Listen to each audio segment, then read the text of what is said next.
This is my favorite, negotiations. Guys, I worked for attorneys for 10 years as a master negotiator. I had an attorney that was an amazing mentor to me. He taught me a lot of things. He taught me to never burn bridges because you never know when you're going to come across that person again in your life, and I can't explain how true that actually is. He gave me several rules with negotiating. There's several points of the contract and through the process that we negotiate. Of course, the first one is going to be the offer. Then we're going to negotiate again in the inspection. We're going to possibly negotiate again, especially now, in appraisal. And then sometimes we're going to have to negotiate again in the closing date because maybe it's not happening when it should. So all the way through, we're negotiating. You have to set the proper expectations. So we already know how to set the expectation with an offer. We need to understand how to set the expectation with the inspection report. You're going to say to them, okay, now, yes, there's all of this stuff wrong with the home. There's a few things here. All right, now we can ask for everything, but then they're probably not going to accept anything. Okay? We can ask for the things that are really important to you, and they may actually want to fix them all because you're being fair. Okay? Or we could ask for nothing because they have several offers on the property, which was before, but it could still happen in certain markets. So when I'm having them and helping them pick what's most important to them because I've set the stage, I will then say to them, listen, so they can accept everything that we've written down because they feel like it's fair. They can come back and say, I'll fix these things and not these things. They could come back and say, I'm not willing to fix anything, and that's their prerogative, but it doesn't mean we have to move forward. Or they could come back and say, I'm willing to give you a certain amount of money instead of making the repairs.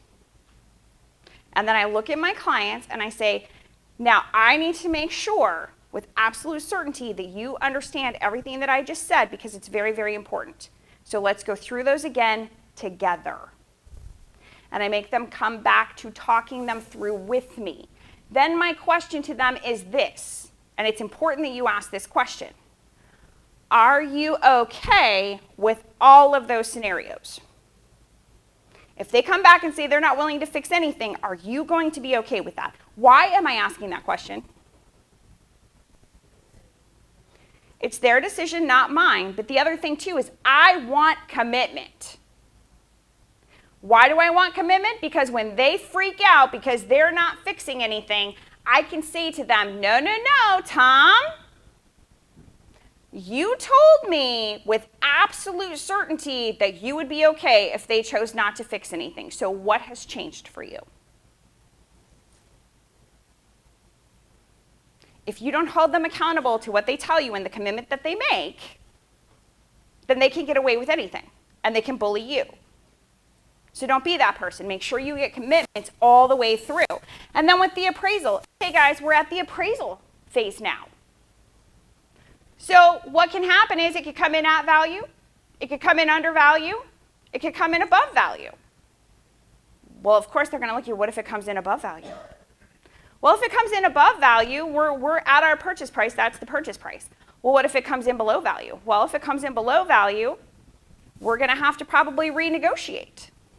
You can even walk away at that point because your loan won't get approved. Or if you really love the house like you say you do, you may have to come out of pocket a little bit. That's going to be up to you, but I want you to know that those are the options. The biggest failure of agents in these steps is that they don't set those expectations up front, and then clients get mad at them. And then they lose their clients because their clients are like, you're not taking care of me, and you never said that this could happen, and you never told me that they may not fix everything, and now I'm not getting the house because they're not fixing everything, and now I have to start all over again because you didn't tell me. That's why you lose out in the Binzer and you get a cancellation, because somebody didn't set the proper expectations. Exactly. The other thing as well is you don't play all of your hand. You need to know where your clients are sitting on every single topic. Everything. However, You do not play that hand with everybody else. You keep that to yourself. You should never negotiate against yourself. I can't tell you how many times people will call me and they'll say, well, we made the offer. And I'm like, yep, you made the offer. They're thinking about it. Well, we'll come up 50 grand. You will? Why didn't you just write the offer for that? Well, they're being stubborn, but they already told me they're willing to come up. Okay, so what do? I go back to, they're willing to come up 50 grand. You want to counter? Okay. Never negotiate against yourself. Once you make your initial offer, because we have to make the initial offer, shut your mouth and wait until you get something from the other agent. Now, if the other, unless it's that low ball offer we were talking about, because if it's low, you've got to smooth the waters with the agent a little bit. But otherwise, if it's a decent offer, just shut your mouth and just wait. You've sent over a nice email. You've had good communication. You let them know that an offer was coming. You set the stage for a successful relationship in this whole process, and let them come back with what they're thinking. Once they come back with what they're thinking, then you can go back to your clients and say this is where they were. But you should already know where your client is in that. You should already know where they are. You should have already had that conversation because you already set the expectations and you know what they're okay with. If you're not doing that, you're doing them a disservice just as much as yourself. Because you can't have an open communication with the other side. Do you see what I'm saying? Yes. So, give me a scenario of a tough negotiation that you guys have dealt with recently.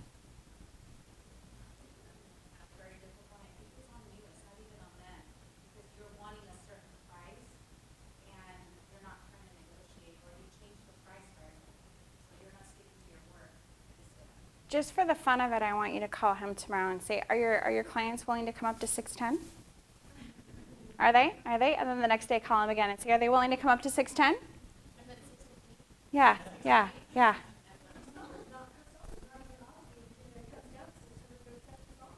Right. No, and honestly, I would tell the guy, because at this point, your client is not interested, right? You can't trust these people at this point. There's no trust there that you guys are ever even going to close. Right? There's not. They're going to try to find other ways to nickel and dime you to death, and that's where you need to kind of step in and be the voice of reason for your client. Obviously, he doesn't want to take the deal. He doesn't want to work with these people, but just say, is it okay with you if I tell this guy that there is no trust with them and that we will not be proceeding with any offers with them so that he stops calling me?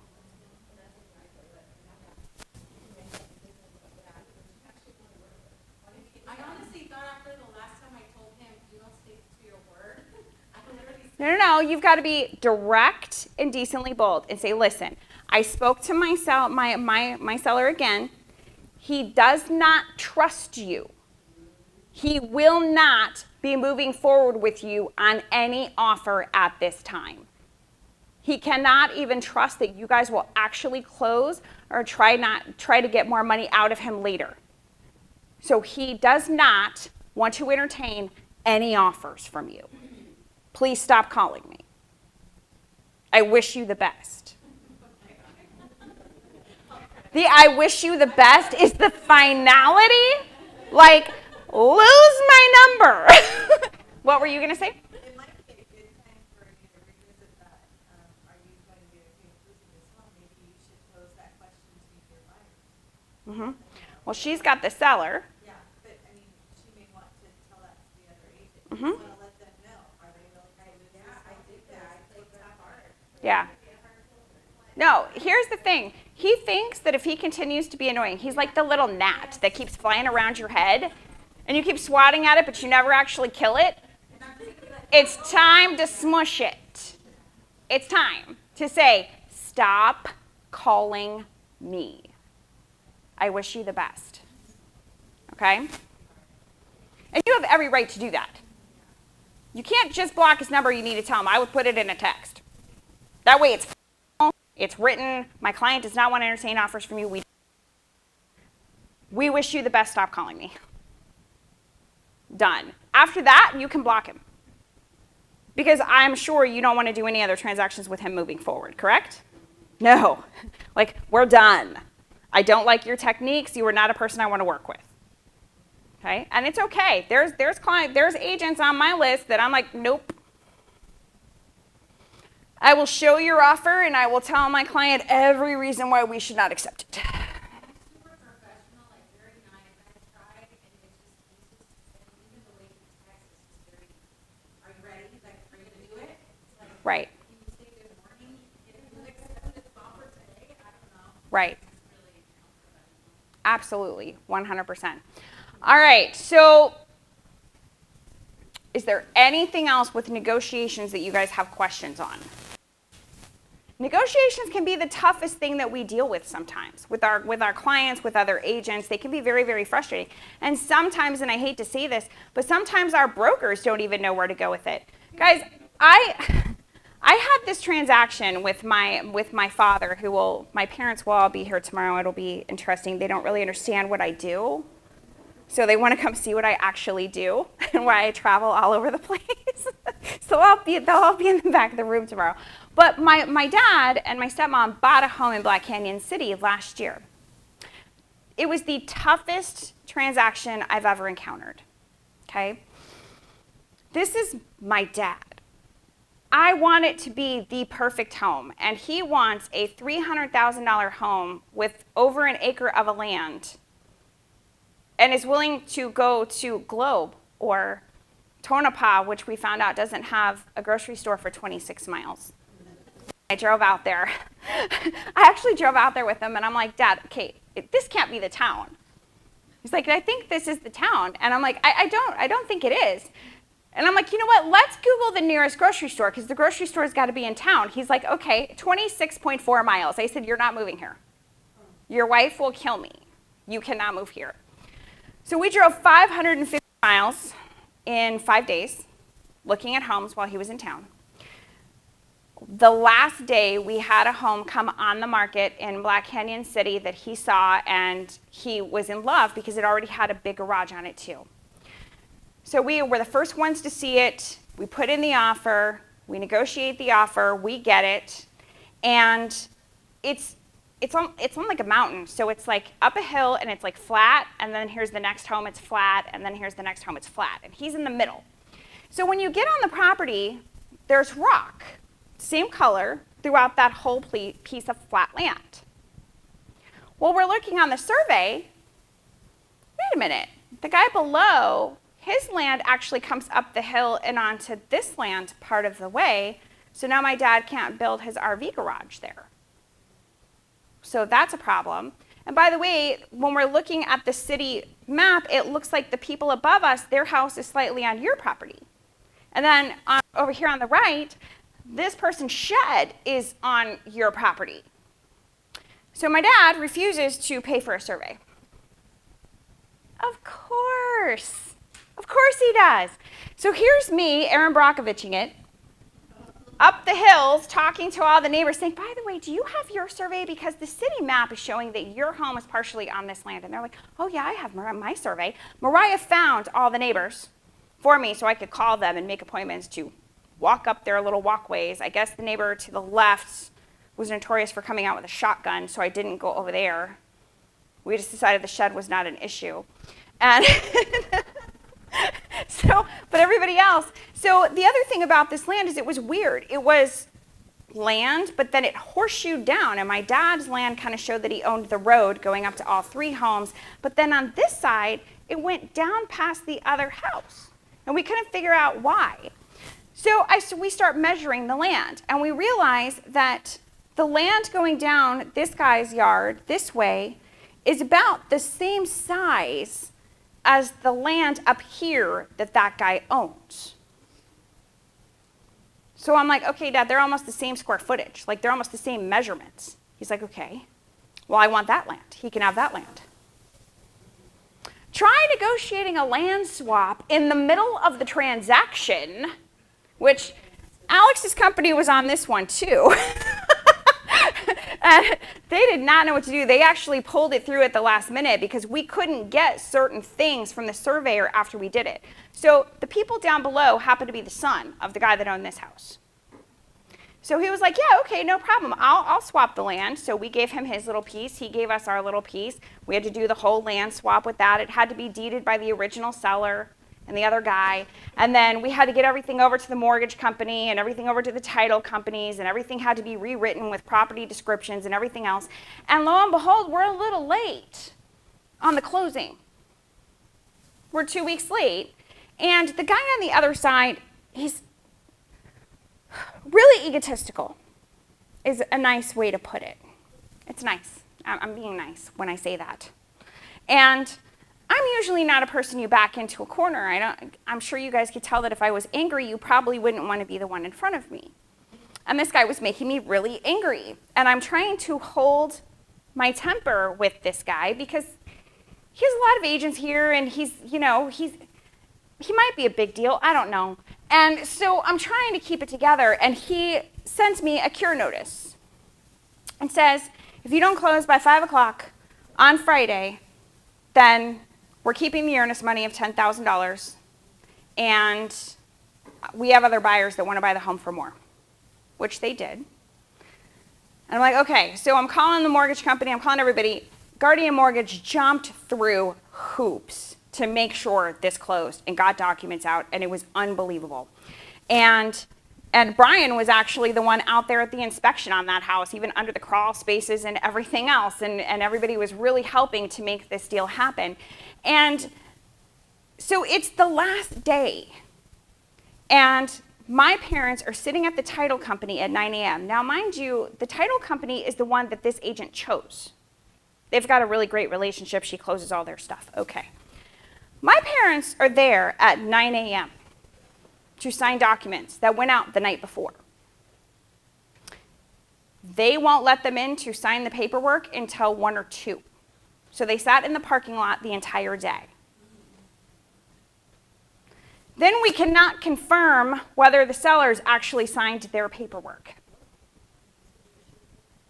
I issued a cure at 4:30 because he's actually texting me saying, ha, ha, ha, if it doesn't close by 5 o'clock, you're out. And I'm like, ha, ha, ha, there's a cure notice in your box. Now, mind you, my brokers, your broker, didn't know how to handle any of this. None of it. They didn't know how to handle the land swap.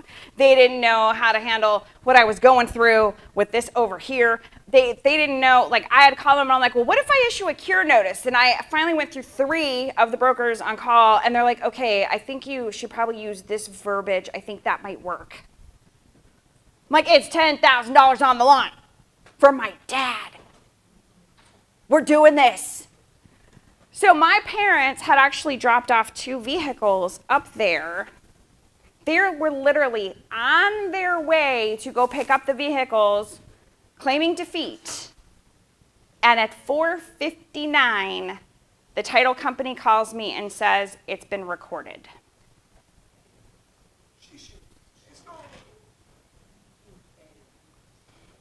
So then I sent a text, ha, ha, ha, we closed, we're recorded, good luck to you. And then my dad almost sued him because guess what happens when you're in a small town?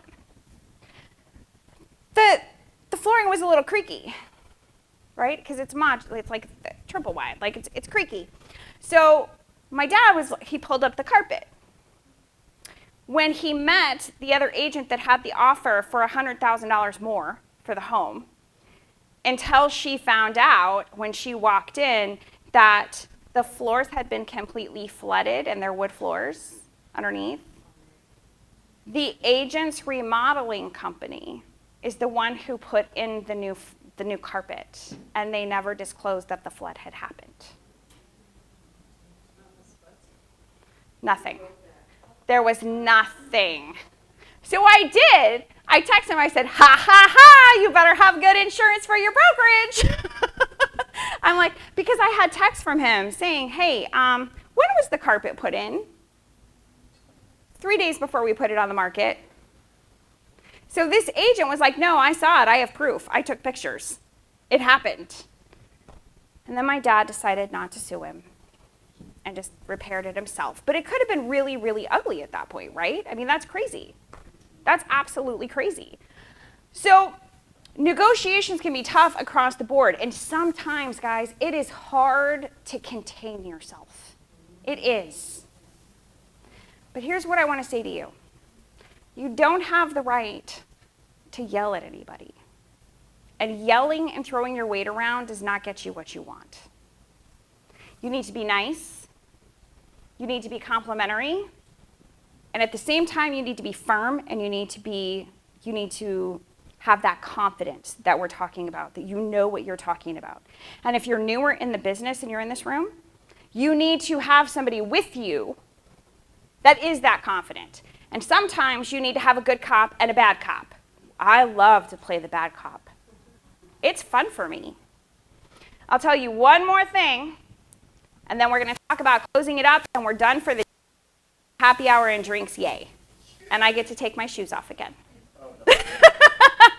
So, I had an agent that had a client in town from Colorado. They found a home that he wanted. She did the paper ripping and everything. That day, he wrote an offer. The offer got countered. It was countered like a normal counter. Our client signed the counter, did not change anything about it, and goes to turn in his escrow the next morning before he leaves town back to Colorado to go pack his house. The agent calls us and says, wait, why are you guys trying to turn in escrow? This is a backup offer. There's nothing that says backup offer. There's nothing. Okay? How have you had it? Okay, but you had the buyer and... Mm-hmm.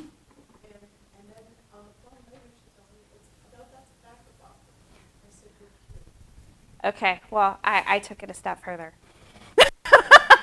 Okay, so,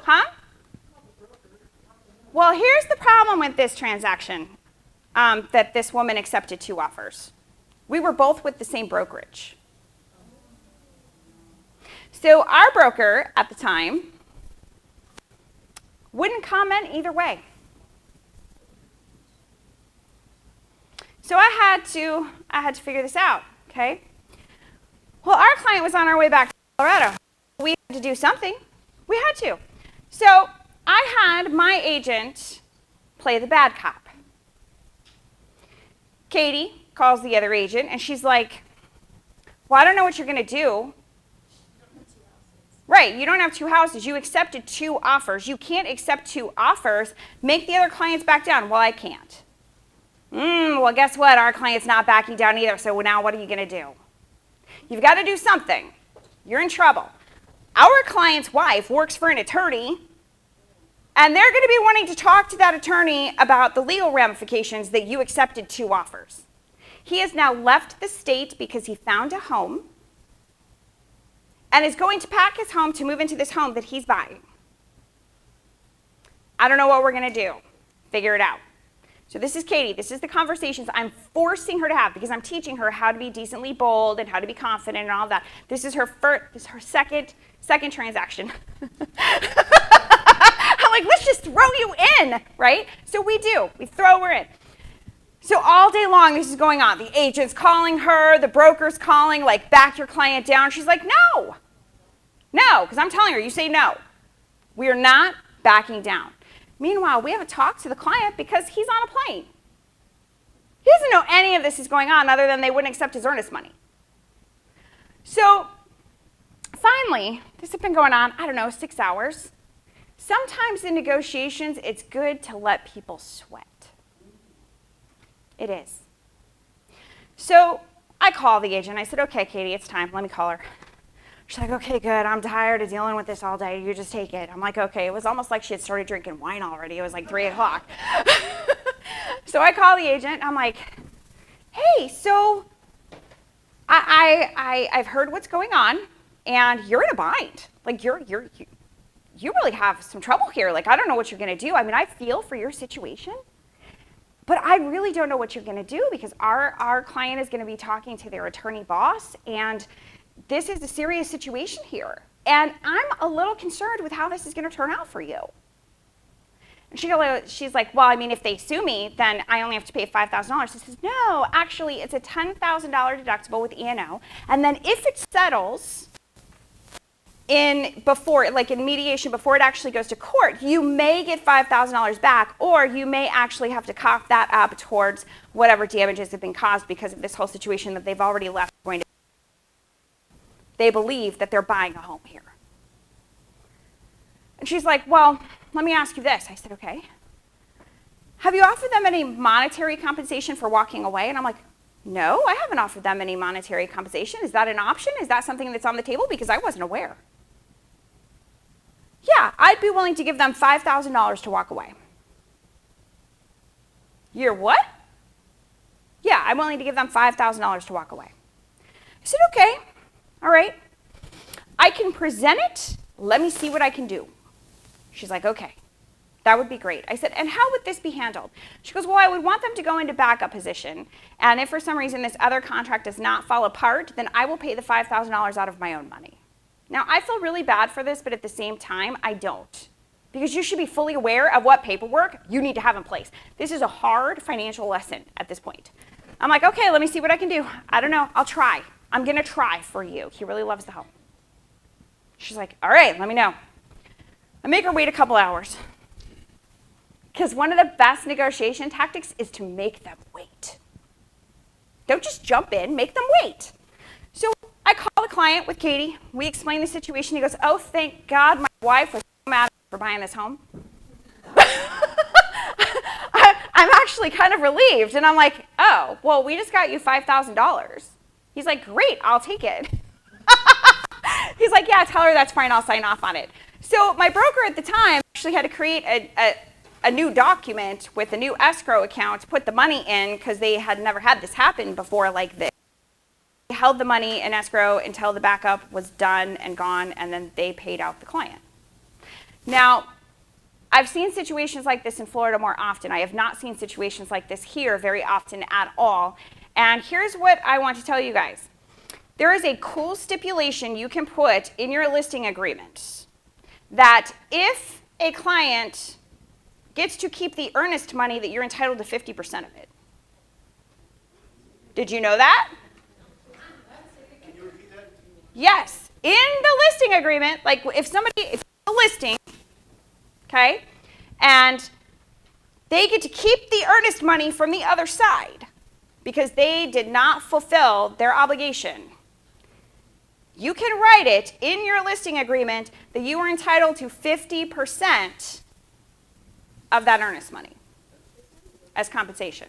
Yes. Everybody puts 0. Nobody reads that. You should be getting the money. You've worked just as hard. You have negotiated. I don't care if you put 25%, I don't care if you put 50%, whatever. You should get some compensation for that, okay? Now, there is one more piece. The buyer broker. How many of you actually use a buyer broker? Linda uses it every single time. Let me tell you why that's so good. Linda got paid on a buyer broker where somebody went to a new home build and the clients called her all excited after she had worked with her blood, sweat, and tears to sell their home.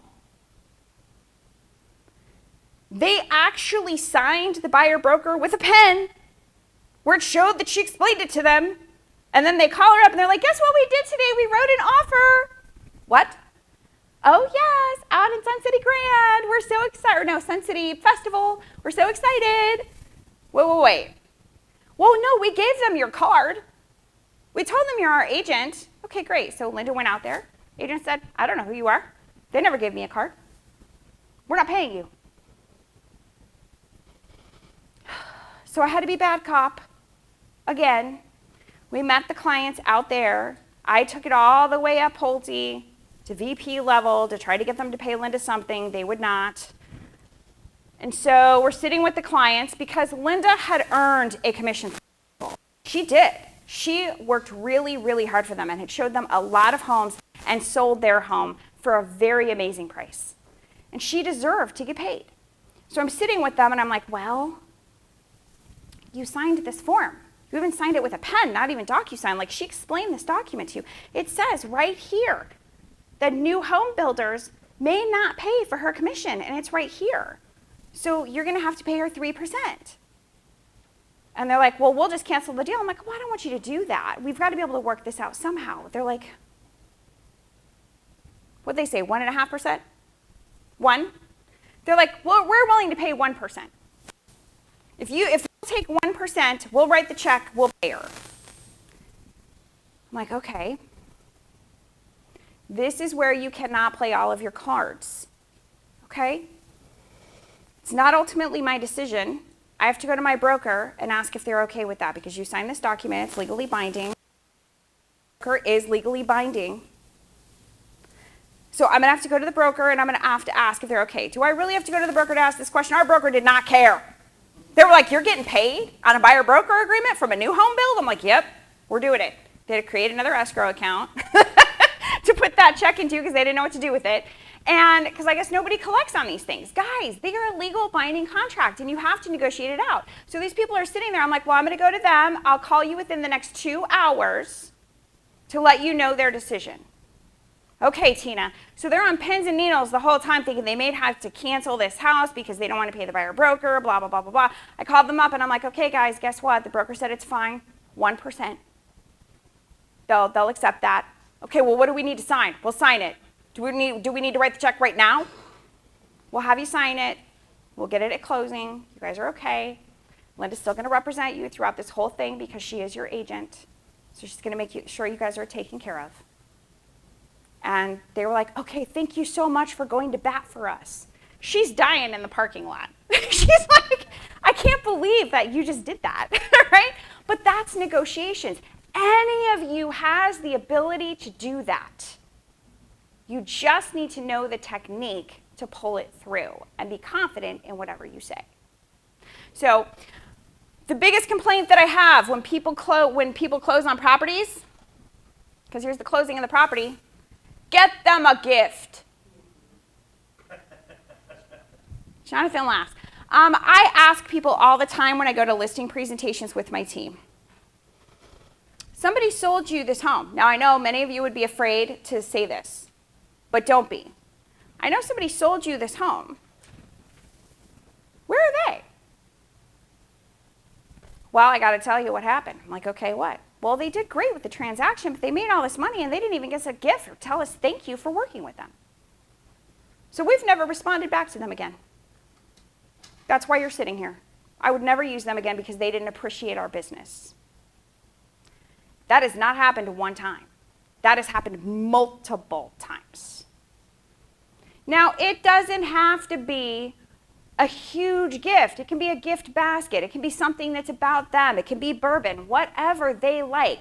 Pick something that is special and unique to them, though, that sticks out, that shows that you know who they are, that you've learned about them. That's very important because you've become friends. And the guys, after you close on the property and you bring them their gift, you should be calling them within a couple of days to see how the home is. Are you guys okay? Are you settled in? Did the movers come? Do you need anything? And then you call them a week after that. Just checking in. I just want to make sure everything's okay. The cable's in. You got everything? Internet? All right. I'm going to stop by next month and just see how you're doing. That is how you get referrals.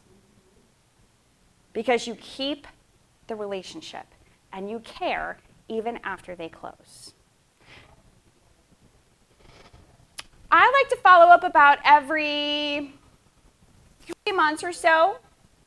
Okay? Now, there's an awesome app out there on your phone. It's called Reach. It's $5.99 a month. $5.99. You can put all of your clients in Reach, and you can even title them buyers and sellers, whatever you want. You can put them into different files. You can send a text to all of them at once. It does not come off as a group text, and it does not have an opt-in, opt-out. It looks like it comes directly from your phone number. So you can send one text out to everybody a month, and then just wait for them all to respond. When the hurricane happened, I told all of my coaching clients in Florida, get on Reach, send out a text to all of your clients at one time. Hey, I know Ian just came through. How is your home? Have you been affected? How is your family?